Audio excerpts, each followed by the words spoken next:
Les réflexions des marabouts et des féticheurs, les lancers de courrier, moi je ne connais pas. Je ne vois pas où est-ce que les gens disent que quelqu'un joue sa partition. En vertu de quoi il joue sa partition. Il n'a pas déclaré qu'il est candidat. En vertu de quoi il joue sa partition. Je vous ai dit qu'il est le collaborateur direct. Le chef d'État pouvait donner ça à un attaché. À un conseiller spécial de faire ce travail. Pourquoi est-ce que vous voulez simplement cristalliser l'attention sur une seule personne? Si le chef d'État désigne le secrétaire général, c'est parce que les textes lui donnent la possibilité de le faire. Il n'a pas désigné le planton. Il n'a pas désigné le vigile. Les textes donnent également la possibilité au président de la République de désigner quelqu'un d'autre.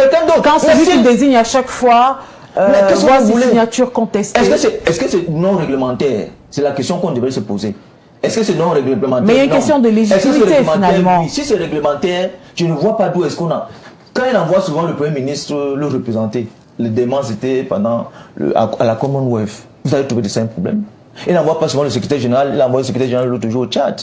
Justement, il y a la question. C'est Savannah. Il a envoyé le directeur du cabinet civil en France pour rencontrer Macron lors du rapport de la commission sur l'histoire du Cameroun. Permettez-moi justement de relancer. Chercher des choses. Moi, je m'arrête au test, je me limite au test. Merci. Si les gens sont dans les secrets où ils lancent les courriers avant de venir aux émissions pour voir des choses, moi, je ne connais pas. Je ne suis pas sorcier. Merci de nous édifier. C'est ça que moi je dis ici, là. Et je ne sors pas des tests. Donc je laisse la latitude aux gens qui sont habitués à lancer les courriers au sol avant de venir aux émissions. Merci de nous édifier sur l'aspect légal. Non, on va pas vous permettez de vous relancer. Chers messieurs, s'il vous plaît, permettez-moi de relancer. Moi, je vous en prie, je suis champion. Respectez au moins là-dedans. On retrouve les bonnes habitudes. Je demande au moins qu'on te respecte. Je vous en prie. Allez-y. Je crois que les gens étaient courtois, mais c'est pas le cas. Allez-y. Je vous en prie, Basile. Merci.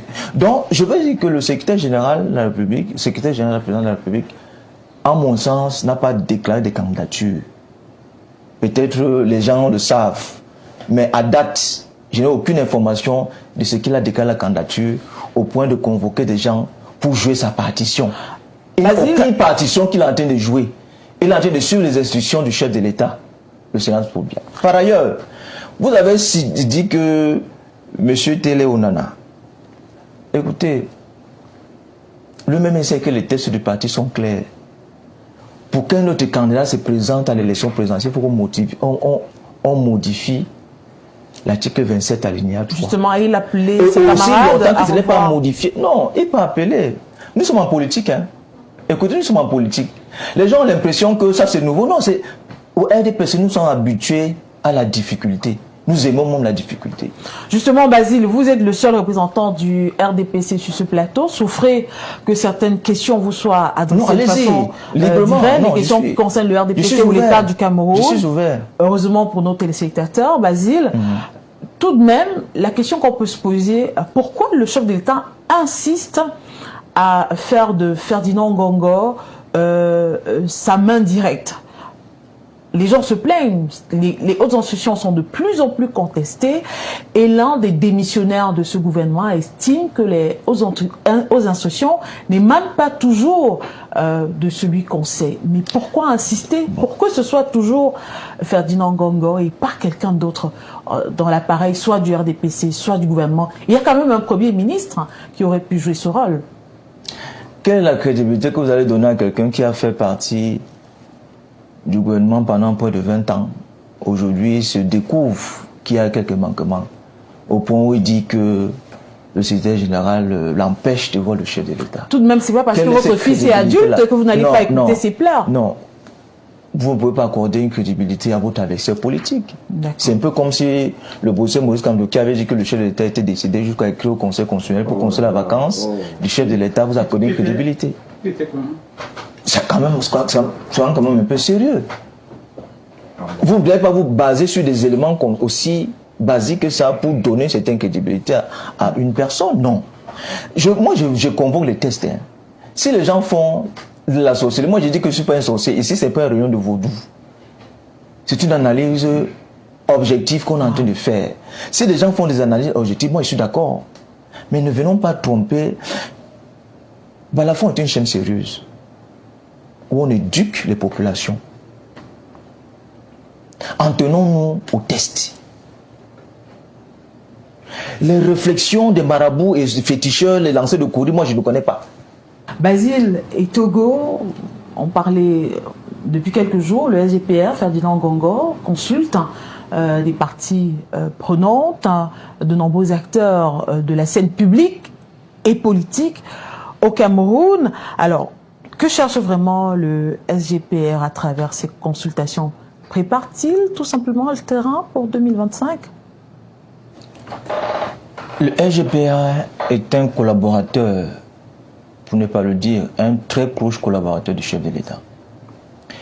Madame Tanda, je vais dire à l'attention, n'est-ce pas, de Madame Tada, et je vais dire à l'attention, n'est-ce pas, de ceux qui nous écoutent, nos téléspectateurs, que au sein de la présidence de la République, il y a près de 20 services.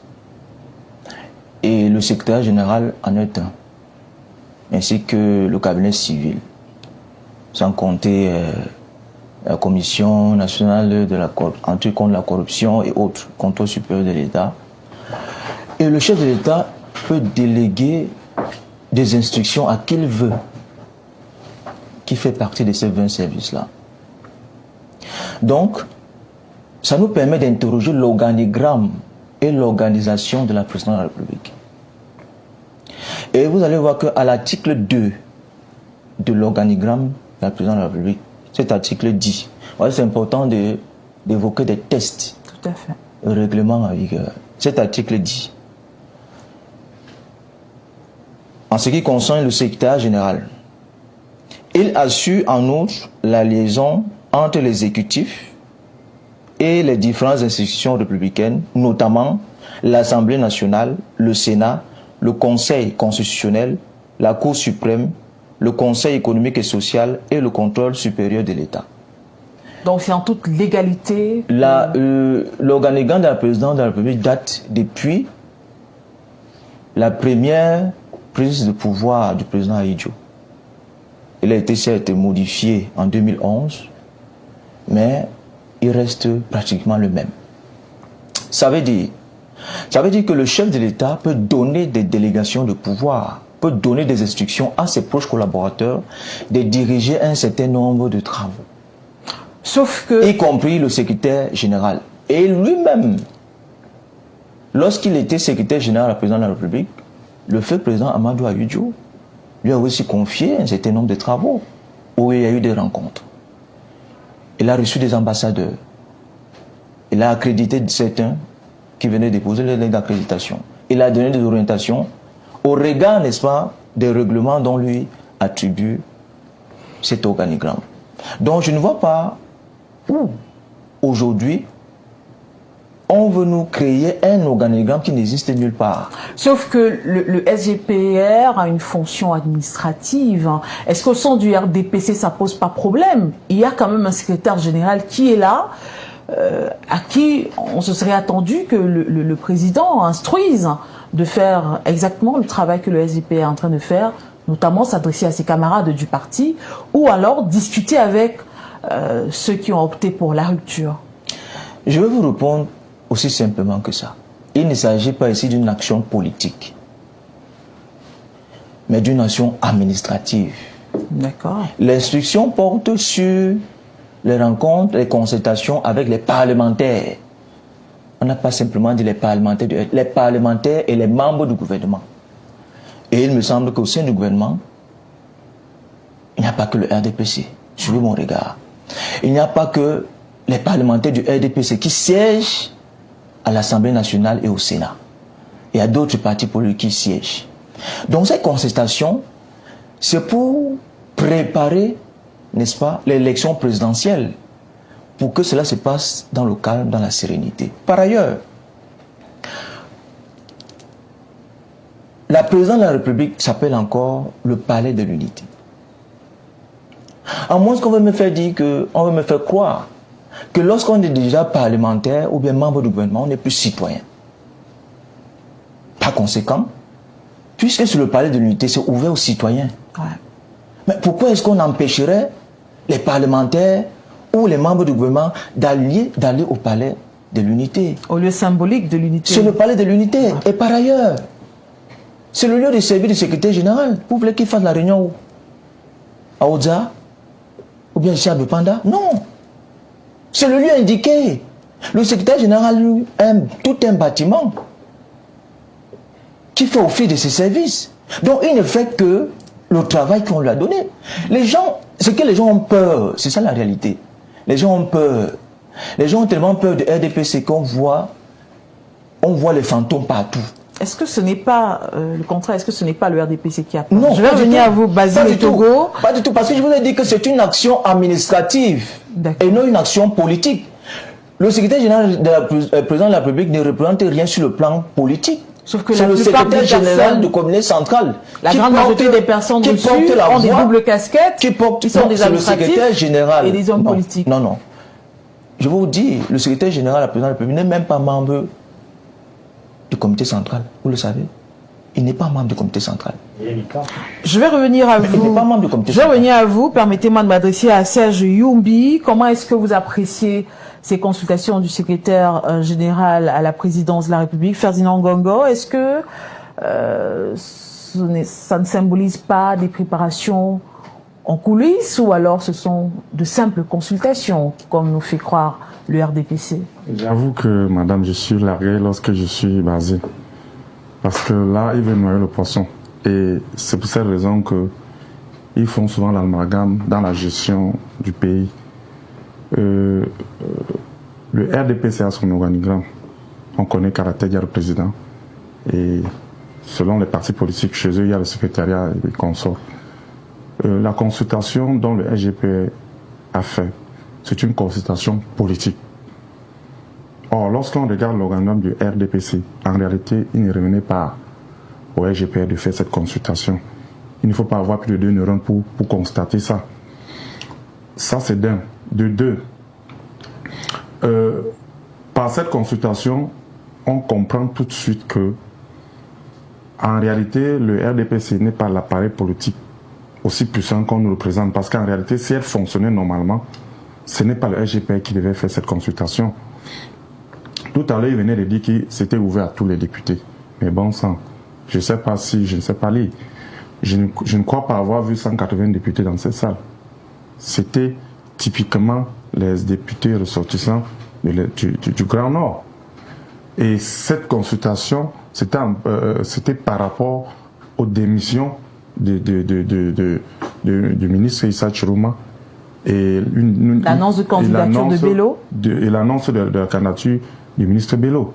Ce n'est pas sorti de nulle part. C'est justement pour répondre à cette démission que le SGP a convoqué cette consultation. Donc, et cela pose un problème de gouvernance, madame. Je vais vous dire quelque chose.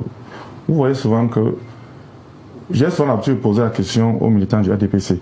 Le MINAT est-il, parce que lorsqu'il pose certaines actions, j'ai souvent envie de poser la question, est-ce que c'est un camarade politique RDPC qui pose l'action ou bien c'est le ministre de l'administration territoriale?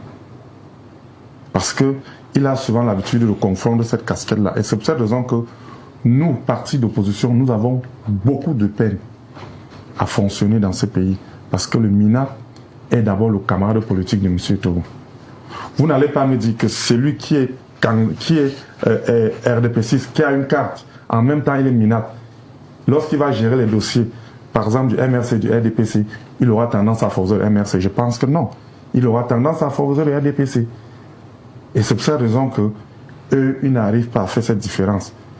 Et nous avons d'autant plus compris que c'est pourquoi lorsque vous prenez notre chantier, le chantier numéro 1 sur le Parti républicain, il va falloir à certains niveaux qu'on arrive à séparer l'homme politique de l'homme administratif.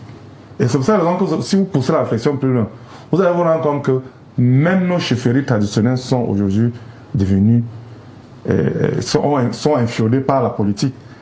Résultat de course, ça détruit la société. Si vous avez en face de vous un sociologue, il va vous dire que à partir du moment où le chef appartient à un parti politique, lui qui est censé réguler, entre guillemets, sa population, ça commence à créer des fissures. Parce que celui qui n'appartient pas à son parti, comment est-ce que le chef va l'administrer?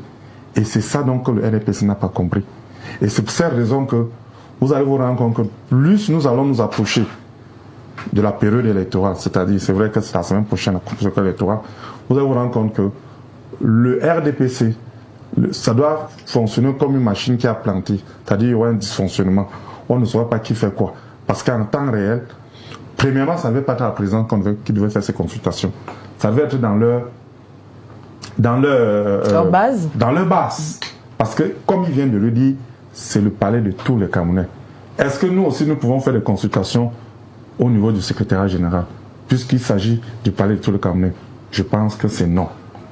Deuxième des choses, il est important, et ça pose aussi un problème, c'est par là que je sors, les maisons des partis au Cameroun. Pour ceux qui connaissent l'historique de ces maisons-là, ça a été bâti, je peux dire, par l'ensemble des forces vives de la nation. Mais aujourd'hui, vous constatez que le RDPC s'est accaparé de cette maison et dit, c'est la maison, c'était une maison des partis. Mais c'est devenu une maison du parti RDPC. Alors qu'en réalité, on devait permettre à tous les partis politiques d'exploiter cette salle pour faire leurs réunions. Donc, résultat de course, le RDPC fait l'amalgame entre l'homme politique et l'homme administratif. Benjamin Gongan, ces consultations ne sont-elles pas la preuve que les départs de Issa Tiroma et Bello Bouba, d'une certaine façon, ont fait mal au RDPC? Bien sûr, Monsieur Etoga est un juriste, il préfère s'accrocher sur des textes pour nous embrouiller. Je voulais lui rétorquer avant de répondre à votre question en reprenant un autre texte signé du président de la République, un décret qui date de 1994. C'est le statut général de la fonction publique. Le secrétaire général, donc, qui est bien collaborateur, proche collaborateur, comme il a dit, du président de la République, est d'abord et surtout un fonctionnaire payé par les Camerounais. Et dans ce statut, qui est très bien écrit, il y a un article 40 qui dit que tout fonctionnaire est tenu à la discrétion et à la réserve. La réserve, ça veut dire quoi? On ne doit jamais connaître les opinions philosophiques, politiques, religieuses et même syndicales d'un fonctionnaire. Donc, dans n'importe quelle circonstance, un Camerounais doit savoir que M. Ngongor favorise le RDPC. Il ne doit pas savoir si un directeur de cabinet civil, qui soit plein ou adjoint, est pasteur. On ne doit jamais avoir ce genre de choses parce que ce sont des fonctionnaires de l'ensemble de la nation. Avant cet exercice, ce monsieur Ngongor était également venu ici à Douala. Il ne travaille pas que au palais de la République, heureusement, de l'unité, affublé d'un chapeau à l'effigie de notre président. À l'époque, on célébrait, je crois, les 40 ans, ou en tout cas un anniversaire pour le parti politique. Donc, c'est pour dire à quel point ce parti est habitué à faire le mélange des genres. Et il se trouve qu'en ce moment, il y a une petite crise qui naît du fait qu'il n'avait peut-être pas prévu que des alliés aussi importants que M. Bello Bamaïgari de l'UNDP ou M. Issa Tiroma puissent sortir, en tout cas dénoncer de manière aussi nette l'alliance qu'ils ont construite depuis à peu près 28 ans quand même. Et comme ces deux personnes ont dénoncé quand même une chose importante, c'est que la personne avec qui ils ont signé cette alliance-là ne répond plus, n'est plus joignable. Hyper accessible. La première réponse qu'on a en face, c'est de quoi? C'est d'envoyer encore un envoyé pour convoquer les autres qui restent dans le bateau pour dire attention, ne partez pas tous. Quel aveu de chèque! Quel mauvais geste, j'ai envie de dire. On vous dit que le problème qui fragilise notre alliance, c'est que le chef, dans votre côté, n'est plus en capacité de gérer ce pourquoi il a été mis en place. Mais la première chose que vous faites, au lieu de montrer donc que ce chef est toujours en capacité, on va encore chercher un Tchinda. Vous confirmez que ce que les alliés qui partent disent, que ce sont les Tchinda qui sont en train de gérer le Cameroun. Et bien évidemment que c'est une réunion politique. Même si on veut toujours nous trouver des tours pour faire croire qu'il s'agissait d'une réunion administrative, ce sont les députés d'abord de l'extrême nord et du nord qui ont été reçus, qui sont majoritairement RDPC, peut-être quelques alliés MDR restent encore là-dedans. Et ensuite, je crois que hier, aujourd'hui, c'était ceux de l'Ouest qui ont été réunis avec les ministres également. Mais c'est une réunion politique qui se passe dans le palais de l'unité, qui est le palais de l'ensemble des Camerounais. Le jour où le MP3 veut faire son meeting aussi, si on part au palais de l'unité, on va nous recevoir? Non. Parce que c'est la maison de tous les Camerounais. Donc, ce parti est habitué à tellement de mélange de genres, à piétiner des textes qui soient des textes de loi, qui soient des textes, des décrets signés par le même président là qui a dit un fonctionnaire ne doit jamais afficher ses positions politiques, religieuses, etc., qu'il ne cherche même plus à savoir s'il y aura des conséquences ou pas. Mais nous allons nous en occuper une fois que nous allons mettre de côté et renvoyer au village ceux qui nous ont mis dans cette situation-là, parce que un des axes importants, en tout cas pour le MP3, et peut-être certainement pour d'autres partis de l'opposition, qu'il faudra attaquer dès qu'on a, en octobre, renvoyé ce parti au village, c'est la réforme de notre État pour construire, comme on le dit dans la clé 2 du programme du MP3, un État qui nous ressemble et qui nous rassemble. Et dans un État qui nous ressemble, on ne peut pas avoir un mélange de genres permanent où on a un président de la République qui est toujours président d'un parti politique, où on a un directeur de cabinet civil qui fait la messe le vendredi ou le samedi en Mondovision, où on a un secrétaire général de la présidence qui réunit les chefs quand il vient inaugurer un port à Douala pour faire allégeance au président de la République. C'est pas possible. Il faut respecter les Camerounais parce que c'est un mandat qu'on vous donne. Même ceux qui n'ont pas voté pour Paul Biya acceptent ensuite que Paul Biya devienne le président de l'ensemble des Camerounais. Et pour cet acte de citoyenneté-là, il faut leur accorder un tel respect que ces gens-là nous montrent auxquels ils ne font pas attention. Donc c'est malheureux, c'était une réunion politique qui n'aurait pas dû se passer là-bas. Et ça vient se rajouter à la longue liste des manquements et des manques de respect, même il faut le dire, que ce parti et ses représentants... La situation au sein de l'appareil gouvernant. Docteur Richard Itoke, le SGPR, qui n'a pourtant aucune casquette politique, semble se positionner au cœur de la préparation du prochain scrutin. D'après vous, quel rôle pourrait-il y jouer? Il joue sa propre partition.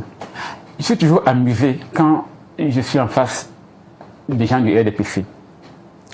Ils vous parlent toujours avec un ton martial. Vous savez, chaque fois qu'on utilise la violence, c'est qu'on n'a plus d'arguments. C'est un régime... Monsieur Togo est près de vous et il a semblé très... plutôt... Oui. Bienveillant. Donc. Non, tout à l'heure, vous n'avez pas... Moi, je le ce qu'il parlait. D'accord. Parce qu'il voulait faire la démonstration de l'action administrative du secrétaire, etc. A été très sérieux, les martial, machin. Et c'est la technique, hein. Ça va, si vous n'êtes pas convaincu, on vous effraie pour que vous croyez. Mais en réalité, ils disent tout. Le danger, c'est plus de prendre des gens pour des tarés. Et depuis cette vous comportez comme ça. En fait, des tarés, on leur impose ce qu'on veut. S'ils veulent comprendre, en fait, on leur dit ce que les choses sont. Ils doivent l'accepter. Tout a toujours été imposé.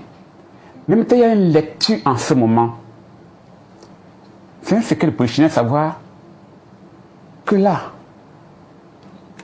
au sein du RDPC, il y a au moins 3 personnes qui veulent la place du calife. Je me trompe. Et l'affaire Martinez-Zogo est une belle illustration de deux camps qui sont farouchement opposés. C'était une parfaite démonstration. Mais c'est plus grave. Quand Issa Chiro m'a dit, le gars avec qui il avait le deal, il ne le voit plus, il ne sait même plus si le gars est... C'est très grave. Mais il ne le dit pas en l'air. C'est une pertinence dans son truc. Et ça, sociologiquement, c'est plein de signes. C'est plein de signes. Ça veut dire que le bateau n'a plus... De capitaine. Oui. Le bateau n'a plus de capitaine. Et maintenant, ils peuvent vouloir masser ça comme ils veulent. Tout le monde l'a lu. Le drame, c'est que nous vivons à une époque où les réseaux sociaux, parfois nous rendent service, parfois ils nous favorisent, mais les choses vont tellement vite. Les informations circulent à un rythme. Prenez 10 camions dans la rue, faites une votative. Président Biya, il est encore là. Il parle encore, il écrit encore. C'est la question que tu m'as posée. Mais il est très présent sur les réseaux sociaux ces derniers jours, docteur. On l'a beaucoup vu sur X et Facebook, il publie énormément. Oui, mais forcément, qui publie. Moi, j'aime ma secrétaire. Il y a des choses qu'elle met dans mon truc. Je dis, mais ça, elle fait. Le simple fait de dire de le faire, c'est la preuve qu'il est là. Et l'intelligence artificielle, non mais, c'est qu'à un moment, il ne faut pas dire les choses que tout le monde fait. Ce que tout le monde fait, l'intelligence artificielle fait plein de choses. Et puis, à un moment, vous avez un certain âge, quand on parle de sénilité, je n'ai pas dit qu'il est sénile. Mais je dis, moi, en tant que médecin, j'ai parfois fait la sénilité. Donc, les gens prennent des décisions pour des personnes qui, dans leur tête, disjonctent, en disant que c'est leur décision. Et elle s'impose. Elle s'impose. Pour ne voir que ça, vous savez, cette histoire des hautes instructions, ça fait débat ici. Hein. Bon, j'en parle, ramenons un peu l'histoire du football à un moment. Il y a une opposition où quelqu'un, président, machin, s'opposait à des machins parce que les hautes instructions n'étaient pas vraies, etc. Bon.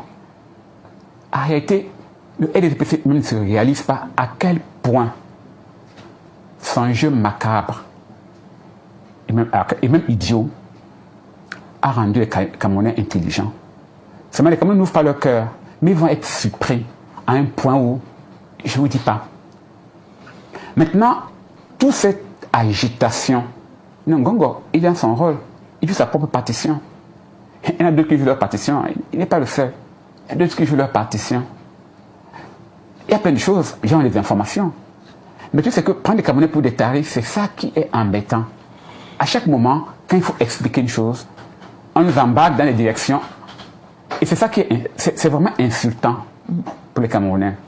Basile Etogo va probablement réagir à vos propos. Basile, tout de même, ces rencontres, hein, d'après le courrier qui autorise le SGPR à faire les consultations, ont pour objectif, d'après ce courrier, de coordonner la stratégie du président national du Rassemblement démocratique du peuple camerounais, alors que vous disiez que il ne faisait pas un travail politique. Paul Biya, dans la perspective de rassembler, de coordonner la stratégie du président du RDPC dans la perspective de l'élection présidentielle 2025. Le RDPC est donc en campagne, Basile? Je vous ai dit que ce n'est pas le cas. C'est une pré-campagne alors? Ce n'est pas une pré-campagne, ce n'est non plus une activité politique, c'est une activité administrative. Pourquoi lui, il doit coordonner les activités du parti? Permettez-moi d'aller jusqu'au bout. Je salue le respect que les uns et les autres affichent, parce que j'aime être dans des débats où on donne argument contre argument et non on en interfère dans la parole des uns et des autres. C'est pas poli, non seulement pour la chaîne et pour ceux qui nous écoutent. Le président de la République, c'est un légaliste.